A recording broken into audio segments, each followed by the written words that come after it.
ठीक है। सभी को नमस्कार। उड़ान के लिए इंस्टीट्यूट के इस डिजिटल प्लेटफॉर्म पर आप सभी का पुनः स्वागत है। हम इतिहास पढ़ रहे थे, तो इतिहास में हमने अंतिम में पढ़ा था राज सिंह के बारे में। राज सिंह के बारे में जाना था कि राज सिंह क्या क्या कार्य करते हैं। तो उसमें जब अपन राजनीतिक बातें करते हैं उनकी, तो राजनीतिक बातों में आता है इन्होंने जजिया कर का विरोध किया था और जो औरंगजेब ने लगाया था। उसके बाद हमने जाना था कि इन्होंने जो देवी देवताओं के मंदिर थे उनकी रक्षा की थी। हमने जाना था कि हिंदू राजकुमारियाँ थी उनकी रक्षा की थी। इन्होंने मेवाड़ और मारवाड़ का एक समझौता हुआ था 1679 में, तो उसमें भी भाग लिया था। इन्होंने वो समझौता किया था अरिजीत सिंह और दुर्गादास राठौड़ के साथ। आगे हमने इनके एक कृत की बात की थी जो हुआ था चारुमती विवाद। उस चारुमती विवाद के बारे में जाना था कि चारुमती जो थी वह किशनगढ़ की राजकुमारी थी, उसका विवाह औरंगजेब ने कहा था कि औरंगजेब खुद करना चाहता था और इधर से करना चाहता था कौन, राज सिंह। तो इसके लिए बलिदान देते हैं रतन सिंह और सहल कंवर। फिर सहल कंवर ने जो अपना शीश काट के दिया था, इस कारण से एक मेघराज मुकुल नामक कवि है, उन्होंने एक कविता लिखी जो थी सैलानी, और उसकी कुछ पंक्तियां थी कि चुंडावत मांगे सेनानी, शीश काट दियो शत्रानी। उसके आगे हम अगर बात करें तो आज हम देखेंगे राज सिंह के निर्माण कार्य।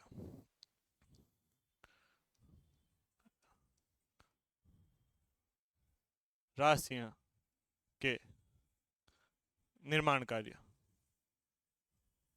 निर्माण कार्य बात करें राज सिंह के निर्माण कार्य की, तो सबसे पहला जो निर्माण कार्य इनका दिखेगा वो दिखेगा राजसमंद झील।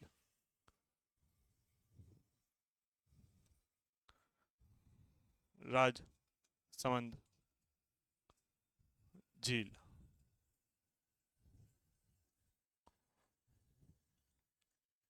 बात करें राजसमंद झील की, तो ध्यान रखना कौन सा जिला है, राजसमंद जिला। राजसमंद जिला।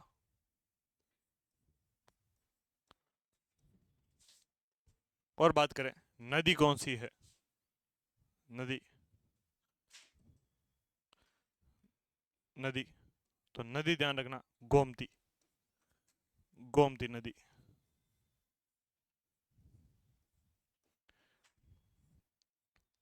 बात करें इसकी, तो पहला निर्माण इनका कौन सा, राजसमंद झील। इसी के ऊपर एक प्रशस्ति लगी हुई है जिसका नाम है राज प्रशस्ति, जो कि लिखते हैं रणछोड़ भट्ट तेलंग।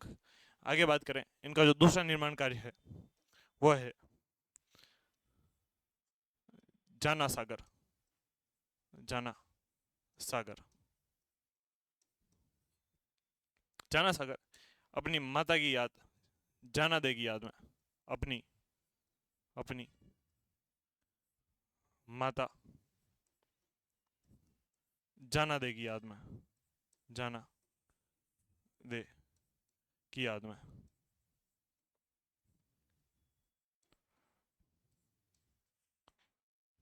बात करें इनकी एक पत्नी थी जिनका नाम था राजरस दे। राजरस दे ने एक त्रिमुखी बावड़ी का निर्माण करवाया। तो त्रिमुखी बावड़ी,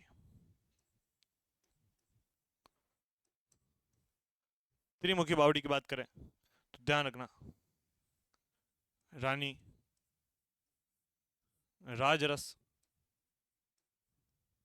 राजरस दे द्वारा, दे द्वारा। आगे बात करें तो इन्होंने मंदिर बनवाए थे। इनके मंदिर की बात करें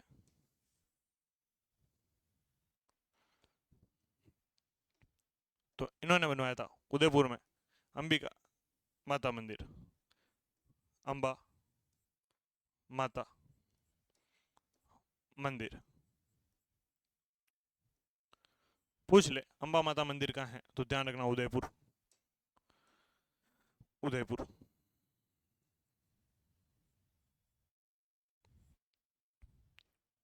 और जो बनवाया इन्होंने वो बनवाया श्रीनाथ मंदिर,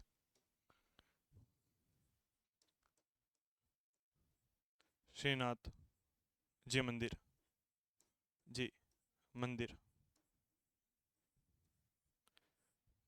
कहाँ है, तो ध्यान रखना नाथ द्वारा, नाथ द्वारा। और नाथ द्वारा का ही पुराना जो नाम है वो है सिहाड़, सिहाड़। तो ध्यान रखना कहाँ बनवा रहे हैं मंदिर, नाथद्वारा सिहार। दो व्यक्ति थे, एक का नाम था गोविंद दास और एक का नाम था दामोदर दास। ये दोनों जो भगवान कृष्ण की मूर्ति है वह उत्तर प्रदेश से यहाँ पर लेकर आए थे राज सिंह के समय में। और राज सिंह ने पहले जो उस मूर्ति थी उसको उदयपुर में रखा, जिसे आज हम श्रीनाथ जी की हवेली के नाम से जानते हैं। उसके पश्चात उसे घसियार के मंदिर में रखा और उसके पश्चात अंत में उसकी स्थापना की कहाँ पे, सियार नामक स्थान पे, जो वर्तमान में नाथ द्वारा के नाम से जानी जाती है। तो ये कुछ निर्माण कार्य है किसके, राज सिंह के, राज सिंह के।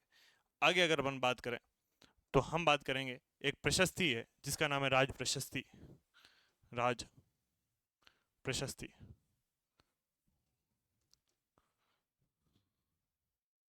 किसी भी राजा की प्रशंसा में लिखा गया कोई भी अभिलेख प्रशस्ति कहलाता है, यानी उसकी प्रशंसा की जा रही है। तो अपन बात करेंगे किसकी, राज प्रशस्ति।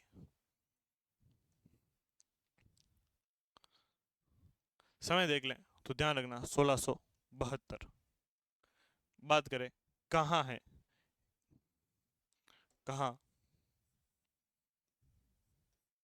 तो ध्यान रखना राजसमंद की, राजसमंद झील की, झील की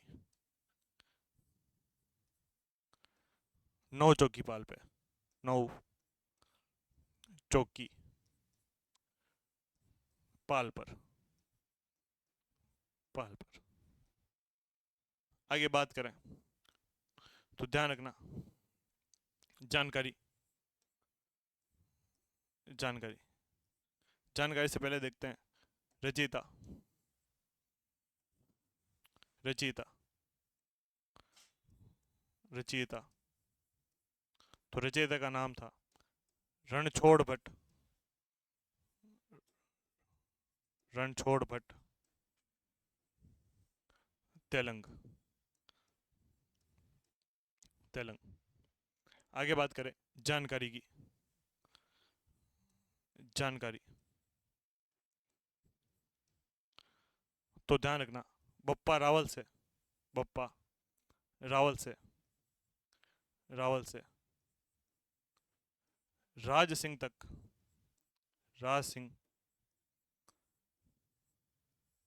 तक की जानकारी, की जानकारी, जानकारी।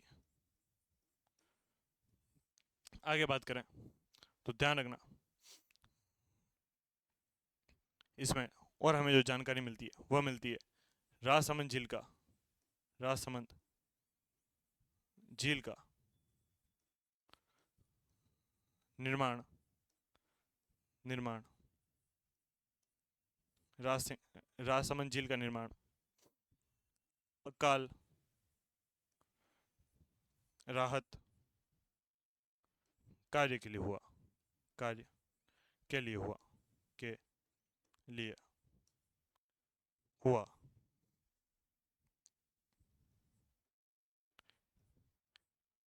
अगर पूछ लिया जाए कि आपसे राजस्थान में पहला कार्य जो अकाल राहत कार्य के लिए हुआ है किसी भी निर्माण, तो आप ध्यान रखना क्या है निर्माण, राजसमंद झील। और इसकी जानकारी हमें किससे मिलती है, तो राज प्रशस्ति से।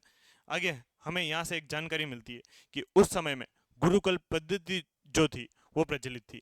तो हमें इससे एक और क्या जानकारी मिलती है, गुरुकुल, गुरुकुल पद्धति, पद्धति की जानकारी, की जानकारी।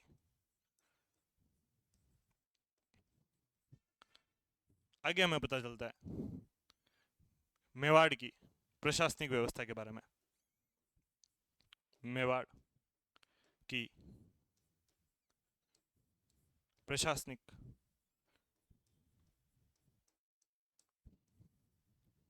प्रशासनिक व्यवस्था की, व्यवस्था की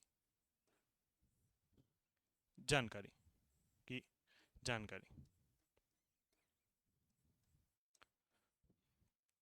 मैंने आपको बताया था कि कर्ण सिंह मुगल के दरबार में जाने वाला पहला मेवाड़ का राजकुमार है और उसने वहाँ से कई प्रशासनिक व्यवस्थाओं को सीखा और मेवाड़ में लागू किया। उसकी जानकारी जो हमें मिल रही है वो कहाँ से मिल रही है, तो ध्यान रखना राज प्रशस्ति से। आगे राज प्रशस्ति के बारे में और बात ध्यान है तो यहाँ पर 25 काले संगमरमर के संगमरमर के संगमरमर के शिलालेख है, शिलालेख है। ये शिलालेख की भाषा पूछ ली जाए आपसे तो भाषा संस्कृत, संस्कृत। आगे बात करें कि इसको बांटे अगर अपन, तो जो पहला शिलालेख है, पहला शिला, इसमें हमें देवी स्तुति के बारे में पता चलता है। जो भगवान को याद किया जाता है उन देवी स्तुतियों के बारे में लिखा हुआ है, देवी स्तुतियां।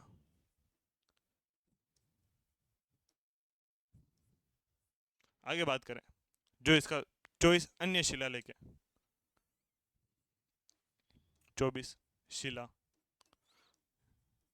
इनमें हमें अन्य जानकारियां मिलती है, अन्य जानकारी।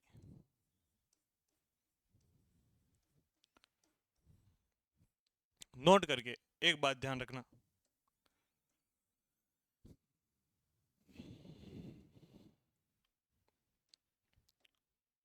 नोट, राज प्रशस्ति, राज प्रशस्ति भारत की, भारत की सबसे बड़ा अभिलेख है, अभिलेख है। ये बात तय किसमें होती है, तो ध्यान रखना कि राज प्रशस्ति के बारे में अपन ने जानकारी ली।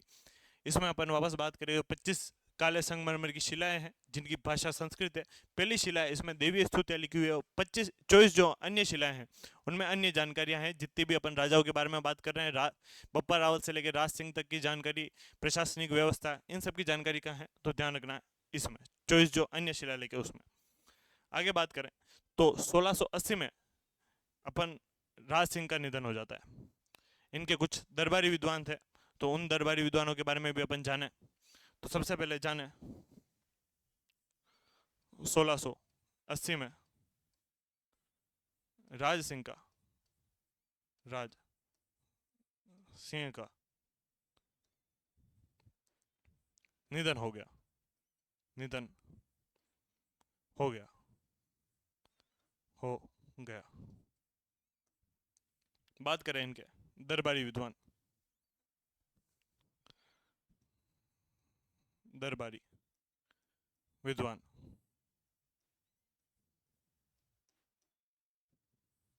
तो एक नाम हमें मिलता है सदाशिव भट्ट, सदाशिव भट्ट, जिनकी रचना है राज रत्नाकर, रत्नाकर।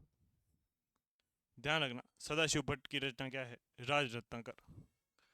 आगे बात करें तो हमें मिलते हैं कविमान, कवि मान,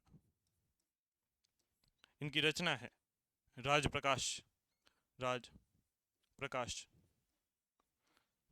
आगे बात करें तो व्यक्ति मिलता है जिनका नाम है कल्याण दास, कल्याण दास। कल्याण दास की रचना है गुण गोविंद, गुण गोविंद। फिर हमें व्यक्ति मिलता है जिसका नाम है रणछोड़ भट्ट, रणछोड़ भट्ट। और रणछोड़ भट्ट की हमें जो पुस्तकें मिलती है उसमें पहली है अमर काव्य, अमर काव्य, वंशावली, वंशावली। और दूसरी जो इसकी पुस्तक में पुस्तक नहीं है वह इसकी रचना है, तो ध्यान रखना राज प्रशस्ति, राज प्रशस्ति। एक और व्यक्ति हमारे पास मिलता है जिसका नाम है गिरधर दास, गिरधर दास, जिसने लिखी है सकत रासो, सकत रासो। गिरधर दास दरबारी विद्वान तो है राज सिंह का, परंतु वो लिखता है शक्ति सिंह के बारे में जो राणा प्रताप के भाई हुआ करते थे, तो उनके बारे में जानकारी है किसमें, सगत रासो। ये मुख्य क्या है तो ध्यान रखना, राज सिंह के दरबारी, जिसमें पहला नाम आता है किसका, सदाशिव भट्ट जिसने लिखी राज रत्नाकर, कवि मान जिसने लिखा राज प्रकाश, कल्याण दास जिसने गुण गोविंद, रणछोड़ भट्ट की अमर काव्य वंशावली और राज प्रशस्ति, और गिरधर दास की अपन को देखने को मिलती क्या, सकत रासो। राज सिंह की मृत्यु के बाद इनके जो पुत्र हैं वो राजा बनते हैं, जिनका नाम था जय सिंह। तो अगले जो अपने शासक होते हैं उनका नाम है जय सिंह।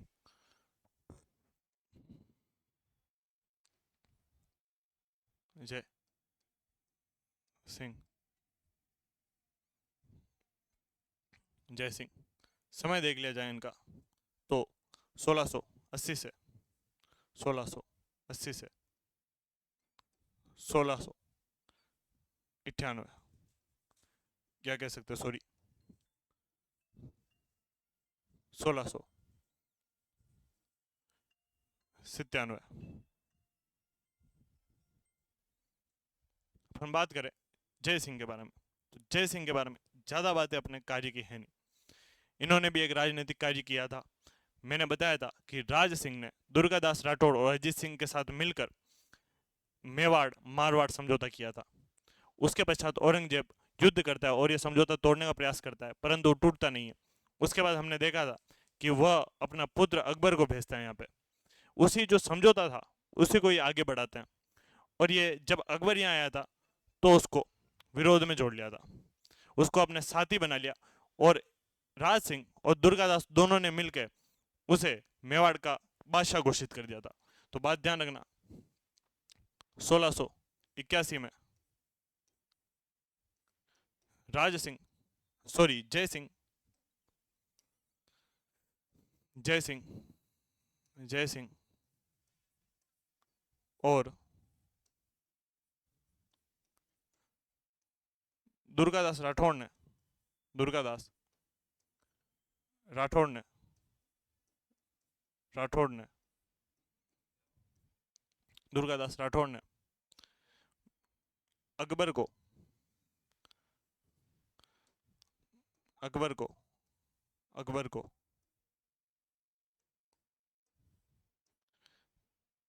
औरंगजेब के विरोध में, औरंगजेब के विरोध में, के विरोध में,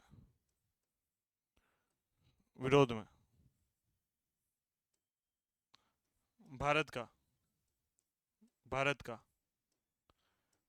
बादशाह घोषित कर दिया, बादशाह घोषित कर दिया,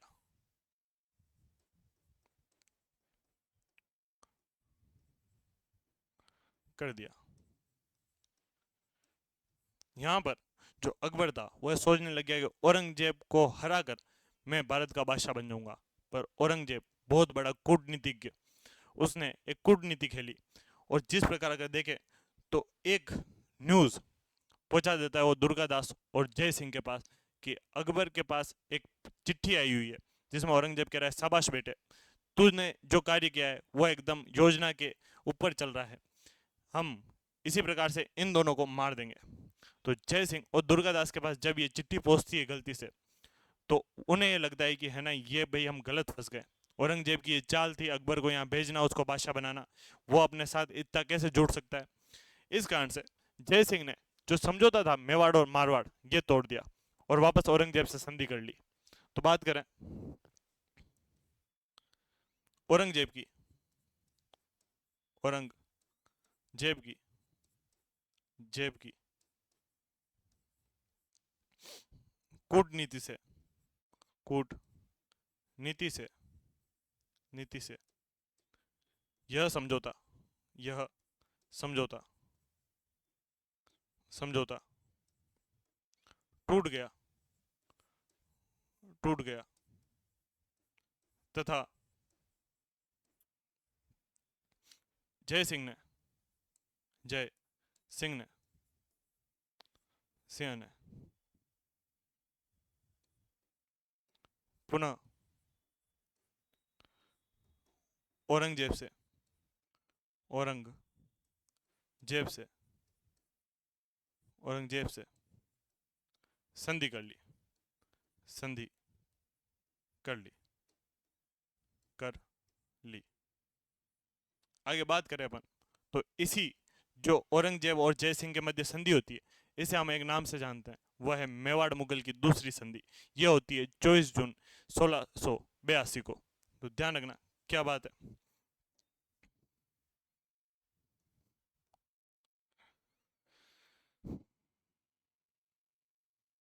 दूसरी दूसरी मेवाड़ मुगल, मेवाड़ मुगल संधि, संधि और कब हो रही है, तो ध्यान रखना 24 जून 1682 को। क्या हो रही है, तो ध्यान रखना किस किस के मध्य, तो एक तरफ है जय सिंह, जय सिंह, और दूसरी तरफ है औरंगजेब, औरंगजेब।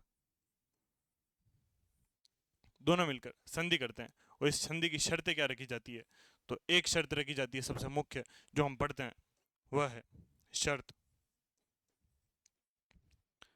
तो ध्यान रखना जय सिंह ने, जय सिंह ने जजिया कर के बदले, जजिया कर के बदले, कर के बदले, के बदले जय औरंगजेब को, औरंगजेब को, औरंगजेब को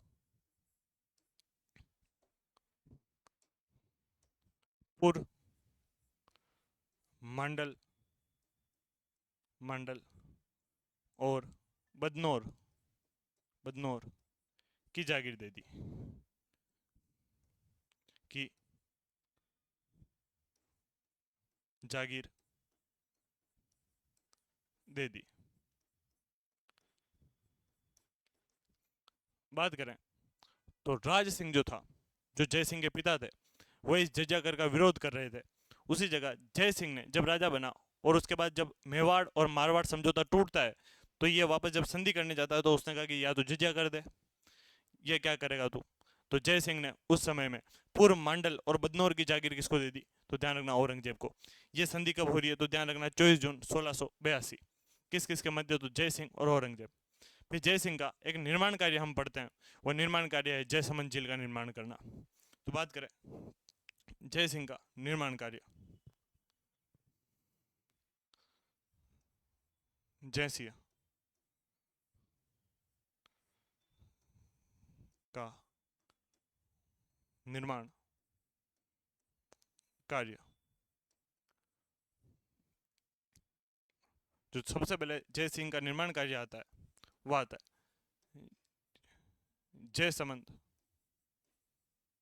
झील का निर्माण, झील का निर्माण, का निर्माण। बात करें कि जयसमंद झील कहाँ है, तो ध्यान रखना सलुम्बर, सलुम्बर। आगे बात करें कौन सी नदी पर है, तो नदी की बात करें हम गोमती, गोमती। बात करें यह राजस्थान की, राजस्थान की मानव निर्मित, मानव निर्मित, निर्मित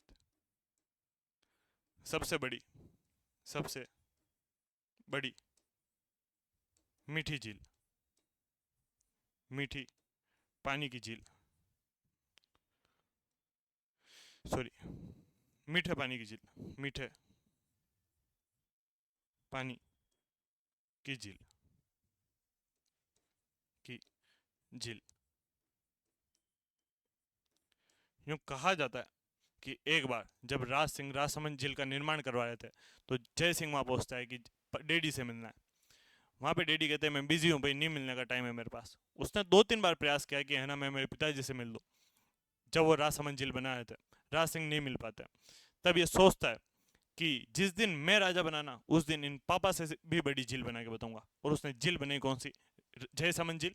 यह जयसमंद झील वर्तमान में तो नहीं, पहले जब अपन देखते थे तो ये पूरे भारत की दूसरी सबसे बड़ी मीठे पानी की झील आया करती थी जो मानव निर्मित थी। परंतु वर्तमान में अपन कह सकते हैं कि राजस्थान की सबसे बड़ी मानव निर्मित मीठे पानी की झील अगर कोई है तो वह है जयसमंद। आगे बात करें इस जयसमंद के साथ एक चीज नोट ध्यान रखना, नोट तो ध्यान रखना, जयसमंद झील के निर्माण के बाद, निर्माण के बाद जय सिंह ने तुला दान किया था, तुला दान किया था, किया था। इनकी एक रानी थी जिनका नाम था रूप देवी, वह भी रूठ के इस जयसमंद झील के किनारे पहुंच गई थी। तो वहीं पर जय सिंह ने उनके लिए महल बनवाए जिन्हें आज हम रूठी रानी के महल के नाम से जानते हैं। तो ध्यान रखें, दूसरा निर्माण रूठी रानी के महल, महल कहाँ करवा रहा है तो ध्यान रखना, जयसमंद झील के किनारे, जयसमंद जयसमंद झील के किनारे, झील के किनारे।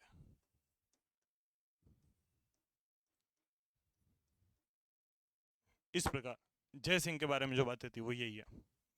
इसके बाद शासक बनते हैं जिनका नाम है अमर सिंह द्वितीय।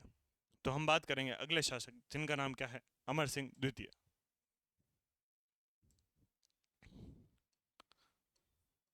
अमर सिंह द्वितीय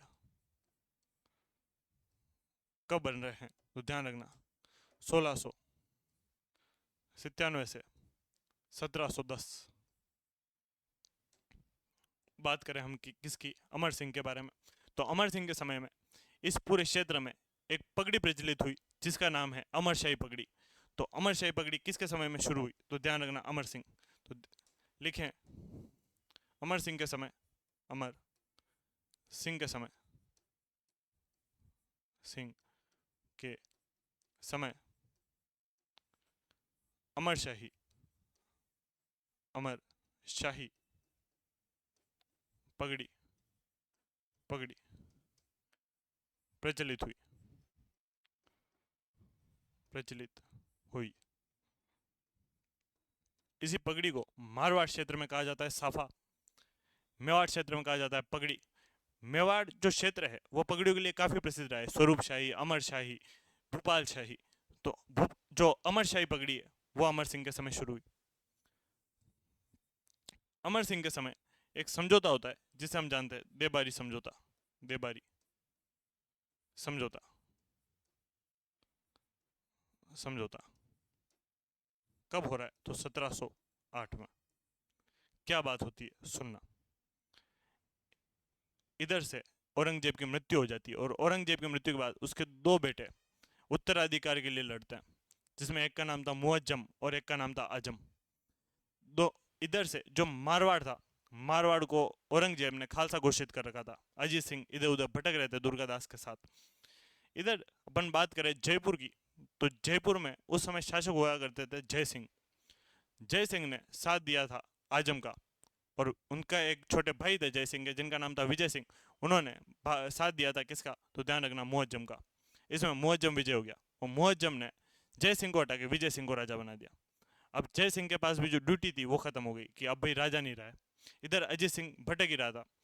अमर सिंह के पास एक पावर था कि अमर सिंह के पिताजी जिनका नाम था जय सिंह, उन्होंने पूर्व बदनौर और मांडलगढ़ की जो जागीर थी वह मुगलों को दे रखी थी। तो अमर सिंह ने भी सोचा कि अपन क्या कर लेते हैं इस पे अधिकार। तो तीन जनों के बीच में ये देबारी समझौता होता है। एक तरफ राज्य था मारवाड़, मारवाड़, एक तरफ राज्य था मेवाड़, मेवाड़, और एक तरफ राज्य था जयपुर, जयपुर। इसमें मारवाड़ के जो शासक हुआ करते थे उनका नाम था अजीत सिंह, अजीत सिंह। मेवाड़ में शासक हुआ करते थे अमर सिंह, अमर सिंह। वहीं जयपुर में शासक हुआ करते थे जय सिंह, जय सिंह। इनके विरोध में कौन था? तो ध्यान रखना, मुअज्जम अपना नाम बदल के कर देता है बहादुर शाह, बहादुर शाह प्रथम। अब इन तीनों को, जयपुर वाले जय सिंह को चाहिए था जयपुर का राज्य पुनः। अजीत सिंह मारवाड़ के लिए परेशान थे कितने समय से, उनको भी मारवाड़ चाहिए था। मेवाड़ वाले खुश थे, मेवाड़ वालों के ज़्यादा कुछ था नहीं, इनको ये पता था पूर्व मंडल और जो बदनौर है इसकी जागीर लेनी है। इधर से अजीत सिंह आते और इधर से आते जय सिंह, ये लेके कहते हैं अमर सिंह से कि हमारी सहायता करो, अपन तीनों मिलते हैं, तीनों बड़ी रियासतें हैं राजस्थान की, तीनों विरोध करेंगे किसका? बहादुर शाह का, और वापस अपना क्षेत्र पा लेंगे। अमर सिंह ने कहा मेरा क्या फ़ायदा? तो जय सिंह से पूछा था उन्होंने कि भाई फ़ायदा बता। तो जय सिंह ने कहा कि क्या करना है? तो इधर से अमर सिंह कहते हैं कि मेरी पुत्री है जिनका नाम है चंद्र कुंवर, चंद्र कुंवर। पहली बात तो इनसे विवाह कर। तो चंद्र कुंवर और जय सिंह का विवाह होता है कि अगर अमर सिंह मदद करेंगे जय सिंह की तो वो तभी करेंगे जब वो किससे विवाह करे? चंद्र कुंवर से। फिर आगे बात कि ठीक है कर लिया, उसके बाद क्या है? तो जो इससे उत्पन्न पुत्र होगा वही राजा बनेगा। तो बात की शर्त क्या रखी गई थी कि इनसे उत्पन्न पुत्र जयपुर का, जयपुर का अगला राजा बनेगा, अगला राजा बनेगा, राजा बनेगा। उस समय जय सिंह को चाहिए था जयपुर, उसने कहा डन भाई मैं तैयार हूँ, जो आपकी शर्तें मैं मानने को तैयार हूँ। यही चीज बाद में बहुत बड़ा जयपुर के लिए विध्वंस बनता है, जिसमें जय सिंह के पहले जो सबसे बड़े पुत्र थे जिनका नाम था ईश्वरी सिंह, और इधर से मेवाड़ के द्वैते हुआ करते थे जिनका नाम था माधो सिंह। दोनों के बीच कई युद्ध थे, और उन युद्धों के बाद ईश्वरी सिंह अंतिम में आत्महत्या कर लेता है और माधो सिंह राजा बनते हैं। तो बात करें ये प्रकार से हुआ था। अब इसमें अगर बात करें देवबारी समझौता के बारे में, अगर लिखें तो लिख सकते हैं यह समझौता, यह समझौता मेवाड़ के, मेवाड़ के अमर सिंह, अमर सिंह द्वितीय, मारवाड़ के, मारवाड़ के अजीत सिंह, अजीत सिंह, और जयपुर के, जयपुर के जय सिंह, जय सिंह के मध्य हुआ था, मध्य हुआ था, हुआ था। बात करें यह समझौता, यह समझौता बहादुर शाह, बहादुर शाह प्रथम के, प्रथम के विरुद्ध हुआ, विरुद्ध हुआ। आगे बात करें तो मेवाड़ ने, मेवाड़ ने जयपुर की, जयपुर की मदद, मदद के बदले, के बदले शर्त रखी, शर्त रखी कि जयसिंह का विवाह, जयसिंह का विवाह, विवाह मेवाड़ की राजकुमारी, मेवाड़ की राजकुमारी चंद्रकुरी, चंद्र कुंवर से होगा, से होगा, और उनसे उत्पन्न पुत्र, उनसे उत्पन्न पुत्र, उत्पन्न पुत्र जयपुर का, जयपुर का अगला शासक बनेगा, अगला शासक बनेगा, शासक बनेगा। जब यह समझौता हो गया उसके पश्चात क्या होता है? तो ध्यान रखना इसके बाद इसका परिणाम आता है। परिणाम कुछ इस प्रकार था कि जय सिंह को पुनः जयपुर मिल गया, अजीत सिंह को मारवाड़, और अमर सिंह के पिताजी ने जो 3 ठिकाने या 3 परगने कह सकते हैं जो औरंगजेब को दिए थे वो वापस अमर सिंह ले लेते हैं। तो बात करें परिणाम, परिणाम परिणाम आता है पहला, जय सिंह को, जय सिंह को, जय सिंह को जयपुर मिला, जयपुर पुनः मिला। अजीत सिंह को, अजीत सिंह को मारवाड़, मारवाड़ पुनः मिला, पुनः मिला। और अमर सिंह, अमर सिंह ने पूर्व मांडल और बदनौर, बदनौर पर पुनः अधिकार किया, अधिकार, अधिकार किया। यानी जो इनके पिताजी ने वापस दिया था उस औरंगजेब को वो वापस इन्होंने ले लिया। ये बात है किसके बारे में, तो देबारी समझौता। देबारी समझौता इसलिए सक्सेसफुल रहा क्योंकि एक तो बड़ा शासक नहीं रहा मुगलों के पास, औरंगजेब मर चुका था, बहादुर शाह कमजोर था। दूसरी बात कि अमर सिंह इधर से मारवाड़ से अजीत सिंह और जयपुर से जय सिंह, इनकी जो सेना बनी वो काफ़ी मजबूत हो चुकी थी। इस कारण से ये विजय होते हैं और इसका परिणाम ये आता है। इसके अलावा अमर सिंह के बारे में एक चीज़ और देखने को मिलती है, वह मिलती है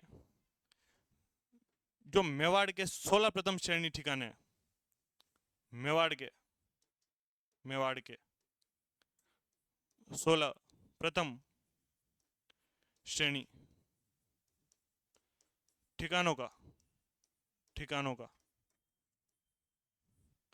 निर्धारण हुआ, निर्धारण, निर्धारण हुआ।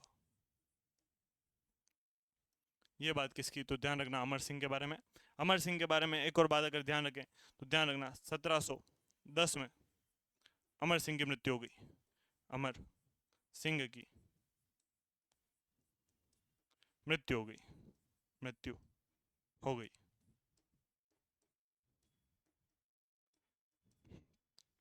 इस प्रकार से समाप्त होता है अपने कौन, अमर सिंह। आगे अगर बात करें हम तो शासक बनते हैं कौन, संग्राम सिंह। तो संग्राम सिंह के बारे में कुछ बात लिखेंगे, जैसे नाम है महाराणा, महाराणा संग्राम सिंह, संग्राम सिंह।